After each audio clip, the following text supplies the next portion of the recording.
What is happening, everybody? Welcome to more Dragon Quest grinding. This episode I'm going to be going through through levels. I'm just going to get to level 8 in this. In this and the also the Super Famicom version, I'll be getting to level 8 as well. So yeah.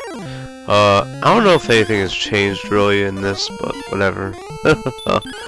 And yeah, prepare to just watch this over and over and over again, because I don't think I'll leave this area at all, which is pretty hilarious. So yeah. Okay. I want to talk about some wrestling stuff a little bit. I suppose I'll talk about... I'm actually going to talk about TNA wrestling first. So, Impact had a pretty cool match with Gail Kim and Terrence Terrell, which, if any of you haven't noticed, or I mean, haven't noticed, if any of you don't know, they had a really amazingly good match on Slammiversary. Like, I think it was like a last woman standing kind of deal, where the winner becomes the #1 contender for the women's title or something like that. I don't know, something like that. So they decide, hey, the last woman standing match was so good, let's give them a free TV ladder match for the #1 contendership contract to fight Mickie James for the title at what was it, at they're gonna call it Hardcore Justice Part 2, which I don't really think they need to do that, but whatever. And it was a pretty solid match. I mean, it was quite clear that Gail Kim carried the crap out of Terrence Terrell, but still, for a pretty new performer, Terrence Terrell did really good. And it's funny because I saw it on TNA Wrestling. I saw it on their YouTube page, just like snippets of the match, and I said it's pretty hilarious how, like, TNA Wrestling's women's division is better than their own main event and better than WWE's main event scene. And I kind of meant it as a joke, but I was also being pretty serious too. It really is, because let's look at TNA Wrestling's main event scene, which is fucking atrocious, okay? Yes, Bully Ray's a champion, but it's even confusing on who the #1 contender is for the title, who is feuding with Bully Ray for the title. Is it going to be Chris Sabin? Is it Austin Aries? You know, he doesn't have an arch rival, okay? He had one in Sting, and then Sting lost his match, and now he can't, and now he can't go for the title anymore. He can't be #1 contender. I don't know how long that's gonna last. I know for AJ Styles it was like they're doing a thing where he couldn't be #1 contender until the Bound for Glory series, which started. Which for some reason I don't know why they're like pushing Magnus to the moon. Brutus Magnus. He won the Bound for Glory series. I think it was like a championship scramble or something like it was like a scramble match. Whoever won it got like no it was like a series of tag team matches, and then it was like a championship scramble. Yeah. And he won it, and he got 25 points. What the fuck? You know what I mean? So but yeah, but it's hard to say who, like, a legitimate rival is for Bully Ray. You know, who's the good guy who's gonna stop Bully Ray? Nobody. Who are they gonna use? Brutus Magnus? They can't until the end of the Bound for Glory series. So what are you gonna do until then? That's in 3 months. Are you really gonna? Are you really just gonna have the main event Mafia versus the Aces and Eights every week? That's gonna get really old. It's gonna get really boring because it's been done before. And I don't think TNA Wrestling, I don't think they know that. Or they know that, they're just trying to recreate it. Because, you know, guess who's doing all the booking? Hulk Hogan. Well, he's doing most of the booking anyways. I don't know if he's doing all of it, but still, it's really lame. It's not fun to watch. It's not exciting. It's really hard to get emotionally invested in any of the main event figures in TNA Wrestling. You would think they would. You would think they would do, you know, Austin Aries versus Bully Ray, and they would drag that out for 6 months. But far be it from me to know what TNA Wrestling's doing. You know what I mean? They stuck him with a tag team with Bobby Roode for no apparent reason. And that was just one of the worst ideas ever, you know. And they got Christopher Daniels and Kazarian doing the same old shit that they have been doing forever. You know, making fun and teasing AJ Styles and, you know, being complete douchebags to him. I mean, what is there to say about TNA Wrestling? Their product is really boring to watch, to be quite honest. I barely ever watch it. I mean, like, I just happened to be home when it came on, and to be quite honest, it was it was just lame. It was lame, and so is WWE. I watched SmackDown last night, and it was a pretty decent show. It had some good matches. What WWE's doing now is what they're doing is they're having all the storyline progression happen on Monday Night Raw, and whatever is unsolved or whatever feels like whatever WWE thinks needs to be added to said storylines, they'll put that on SmackDown as segments. The rest of SmackDown is matches, which is a pretty good thing because SmackDown had a lot of matches and good matches too. It started off with, I think, Christian versus Daniel Bryan, and that was about 10-15 minutes. That was a really good match. And then he had one of the Usos go up against Seth Rollins from the Shield. By the way, I bought an Iron Shield if you didn't see that. Or a large shield. Speaking of the Shield. I totally forgot to go over that in that second segment there, so yeah. You could also buy the chain mail if you really want to. So, I'm probably going to be doing that. Who knows? Anyways, and, you know, they're pushing the Usos to win the tag team titles. I don't think they should do that without a proper manager, because who knows how good the Usos are going to be on the stick. You know what I mean? Yes, they can dance. Yes, they can do the, you know, when we say ooh, you say oh. Ooh, so, you know what I mean? Like, that's cool, but are they really, like, I mean, when was the last time they ever, like, threatened the Shield? You know what I mean? Like, have any of the Usos gotten in the Shield's face and said, oh, your title reign's over? You know what I mean? Like, no. In fact, I haven't heard them do a promo or interview ever. You know what I mean? And they're Rikishi's kids, and Rikishi wasn't that bad on the stick. But he was just mediocre. But you know, you would think the Usos would have picked up from that.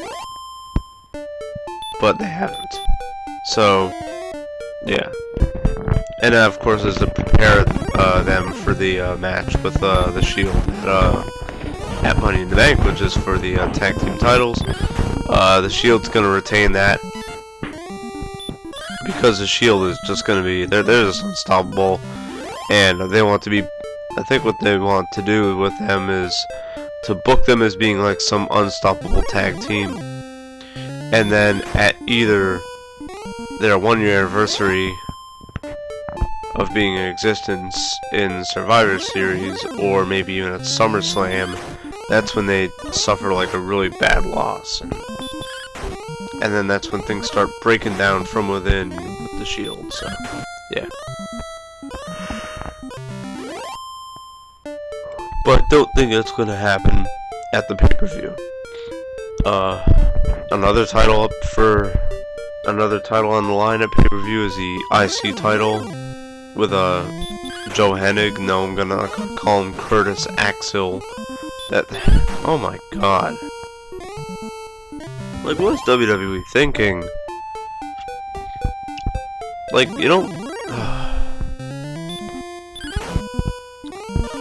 like, this is what happens when WWE comes across a second or third generation wrestler. They either gimmick him out like crazy, like they did with Curtis Axel / Mike McGillicuddy, whatever the hell you want to call him, or they let him use his real name and they just take a chance. That's what they did with Randy Orton and Cody Rhodes, and even The Rock. When The Rock came in, he was Rocky Maivia. You know, that's Rocky Johnson plus Peter Maivia equals Rocky Maivia. And that was really goddamn lame. So, The Rock just said, I'm just gonna be The Rock. Just The Rock. And that's it. You know what I mean? He was gonna use something called like Flex Cavano or something like that, and nah. So, what they're trying to do with Curtis Axel is his mic skills are awful. He can't do anything on the stick. That's why they're having him aligned with Paul Heyman, because Paul Heyman could cut promos for him. They need to just call him Joe Hennig. They really do, because that's all he is. Just he's Mr. Perfect's kid, who you would think Mr. Perfect would be like, okay, you know, here's how you cut a promo, and here's, you know, some of my interviews from when I was in WWE, you know what I mean, like, in like the 80s and early 90s and stuff, cause you would think that he would be, you know, raising his kid to be a really good performer, just like he was, Mr. Perfect. I guess not. I don't know. But I did not have faith in Curtis Axel / Joe Hennig, and I still don't. I think what's going to happen to him is he's just going to flounder out, and by 2014, he's not going to be aligned with Paul Heyman anymore, and he will be sent back to developmental to learn how to work the stick. Because if you can't work the stick in the business today, then it's over. Doesn't matter who you are. You could be a second generation, third generation wrestler, and it makes no difference. It really doesn't. So, yeah. So my prediction is that I think it's him versus The Miz for the IC title. So I think The Miz is gonna win the IC title from him, because they're doing what they did with Curtis Axel is they put him on a winning streak for like 5 matches in a row, and now he's lost like the last 3. So it's gonna be like a losing streak, and Paul Heyman's gonna be like, you know, why are you losing on me? And then maybe Curtis Axel will turn good guy or something. Who knows? So yeah. Anyways, let's see. I'm gonna go over the ladder matches last. I want to go over the world title. World title is Dolph Ziggler versus Alberto Del Rio, who just turned bad at Payback. He didn't even turn into a bad guy. It was pretty much the Chicago crowd going, "You suck because Dolph Ziggler's better." You know what I mean? He wasn't really convincing of a good guy anyways. He got really lame-o reactions as a good guy, so now he's a bad guy again. And Dolph Ziggler, he's like almost like a tweener because he does bad guy things, but he gets cheered for it. But he'll admit in his interviews that he's a bad person, that he's a bad guy. So I don't know what they're trying to do with Dolph Ziggler, but I really do think that he's going to win the title from Del Rio at Money in the Bank. Because when he first won it and then he got hurt, that kind of sucked. But he was getting a really good response from the crowd, from the fans, and I think that that Dolph Ziggler has finally hit his stride. We're going to see him win a lot more titles. He may even have the WWE title sometime in 2014. But for now, they're going to have him win the world title, and then it'll probably go back to Del Rio at SummerSlam or something like that. Who knows? Because Del Rio won it from Ziggler at Payback, and now Ziggler's going to win it from Del Rio at Money in the Bank. It only makes sense that SummerSlam is, you know, it's like, you know, each guy has like one significant win over the other, you know what I mean? So it's like tied, you know what I mean? So, yeah. WWE title, John Cena versus Mark Henry. I think they're gonna give Mark Henry a title run until SummerSlam, and then he's gonna drop it at SummerSlam. Or Mark Henry won't win, and they'll have him win the title from John Cena at SummerSlam, and then they'll have him keep it until Survivor Series, and then Mark Henry will drop the title, and then he'll retire. Cause even Mark Henry doing something like faking retirement means that he's gonna retire soon. And the guy's like in his mid-40s, he's been wrestling for WWE for probably a good 17 years, I think, something like that. You know, so his time is almost up. So they gave him a good title run with the world title in 11, which was well deserved for him.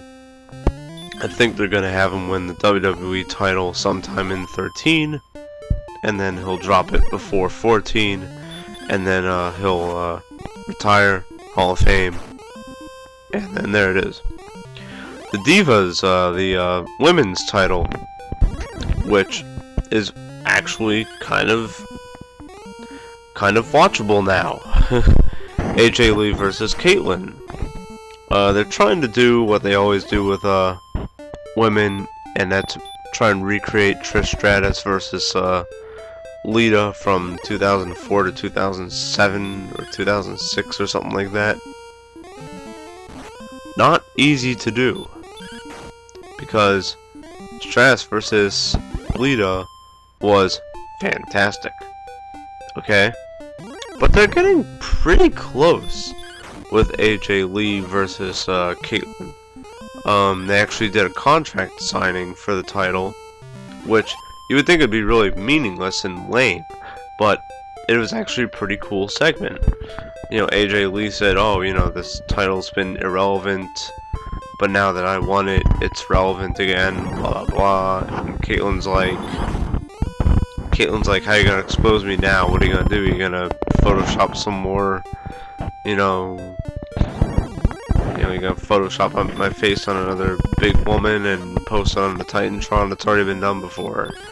And AJ Lee's like, "No, I'm just gonna show everyone in the audience all these texts that you got when you had your little love affair with your secret admirer."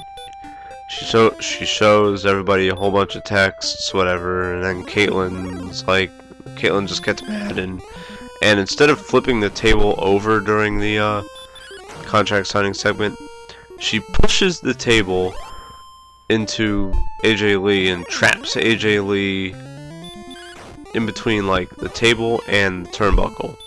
And AJ Lee's like scared shitless at this point. She's like, oh my god, what the hell is this woman gonna do? And then Biggie Langston stops her. And then Caitlyn just slaps the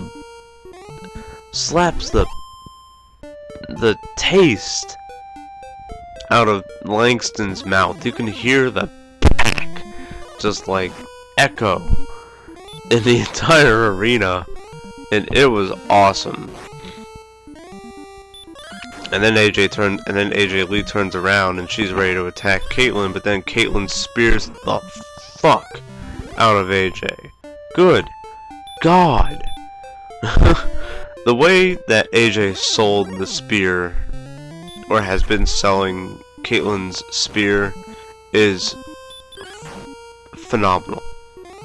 You can tell that AJ Lee really wants to be like another Lita or another Trish Stratus. And you can tell, and the same thing with Caitlyn. Like, I'm not gonna put this on par with Gail Kim versus Taryn Terrell because the match quality obviously won't be there for a while. But I honestly think that, you know, that the women's division in wrestling is starting to pick up. And with Taryn Terrell versus Gail Kim on TNA Wrestling, that's pretty good. You know, and then you got Caitlyn versus AJ Lee, and that's also somewhat entertaining. So, is it enough to not warrant getting a bathroom break? Absolutely not. But there you go. All right, here's Dragon Quest for the Super Famicom. So it took 22 minutes for me to get to level 8 in the NES version. So yeah, cool. So yeah, there you go. That's for the Divas title. Pretty cool. Whatever. Okay, the ladder matches. For the one that gets you the contract for the WWE title, you have Daniel Bryan. I think Kane's in it. A returning Rob Van Dam, which is awesome. CM Punk. Who else? The Miz, I think, is in it. No, he's not in it. I'm sorry. Who else? CM Punk, Sheamus, and Daniel Bryan. I already said Daniel Bryan. Let's see. It's Bryan, Punk, Rob Van Dam, Sheamus, Kane, and Christian. Something like that. Yeah. So who's gonna win it? If it isn't Rob Van Dam, which I'm thinking they might have him win it just because he's been out of WWE for a while and fans have really wanted to see him back, and WWE kind of owes him a really good title run, and he's also going to be retiring soon because Rob Van Dam is getting older, so they just might give him the Money in the Bank contract and whatever. Could also be CM Punk, but he's already won it twice. They might do Daniel Bryan because they're pushing the bejesus out of Daniel Bryan. So those are my predictions. And maybe Christian will win it. Maybe. That'd be great because he deserves a goddamn title run because he friggin' busted his ass for WWE. But who knows? Anyway, Money in the Bank for the SmackDown title. That one has Wade Barrett. It has Dean Ambrose. It has Jack Swagger. It has pretty much all new guys that have been in WWE for less than 5 years. So I like how they're doing that. I think Wade Barrett's in there. Who else? No, not The Miz. Who else? Antonio Cesaro. And then the Rhodes Scholars. You got Sheamus and Sandow and Rhodes. Who's gonna win this one? I really do think that Wade Barrett's gonna win it because they've been looking for him they've been looking for a way for him to get to the main event, top of the card. And Barrett is excellent on the mic. He is a decent performer. He's there. He's got it. He has the tools. It's just WWE's just been like biding their time with him. It's either going to be Wade Barrett or it's going to be Dean Ambrose. I honestly think by 2014, Dean Ambrose is going to be wearing the world title, because good God, does WWE like Dean Ambrose. They gave him the US title 6 months after his debut, you know? And then they had him as part of the Shield, which is like the most dominating, group in WWE since not even since the Nexus, since Legacy in 2009. Because what was the Nexus? Come on, you know what I mean? So yeah, WWE is giving what's his name, Dean Ambrose the red carpet treatment. I'm leaning more towards what do you call it? Wade Barrett than Dean Ambrose, just because I think it's Barrett's time, because he's been busting his ass for 3 years. But who knows? So it's either Barrett or Ambrose. I forgot to mention, I think Fandango is in the SmackDown Money in the Bank ladder match, and not a single fuck was given. I mean, he's lost his touch already. It's ridiculous. So yeah. And let's see, what was the and the Shield versus the Usos for the tag team titles. That's in the pre-show, so that's pretty cool. So there you go. Hope you enjoyed this wrestling commentary, and I'll probably do more of these. I just need to find a reason to do them, because a lot of wrestling shows nowadays just leave me with a blah feeling. You know what I mean?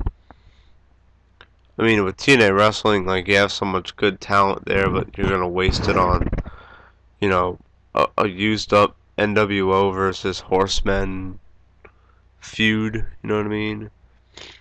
And WWE has some excellent talent on their hands too, and they're actually gonna be showcasing it in Money in the Bank. So that's pretty cool.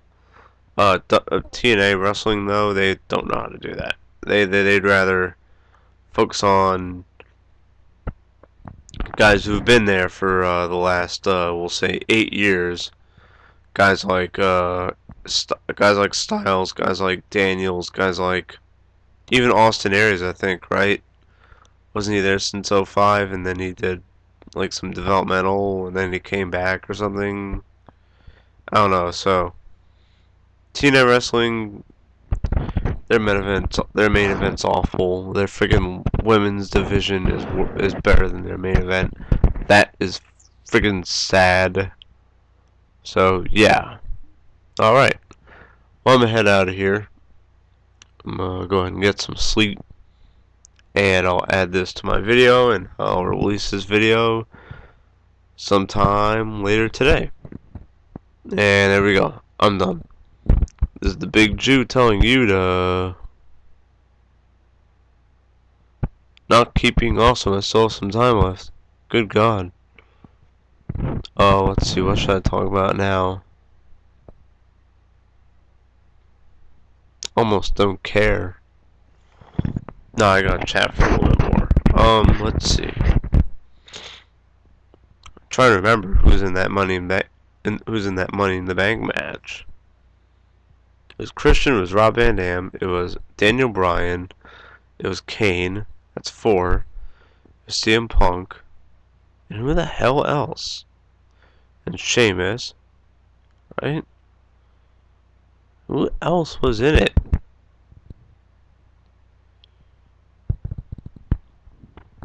I honestly can't remember. That's sad too. It's sad seeing as how much wrestling I watch. I don't really watch it anymore, but whatever.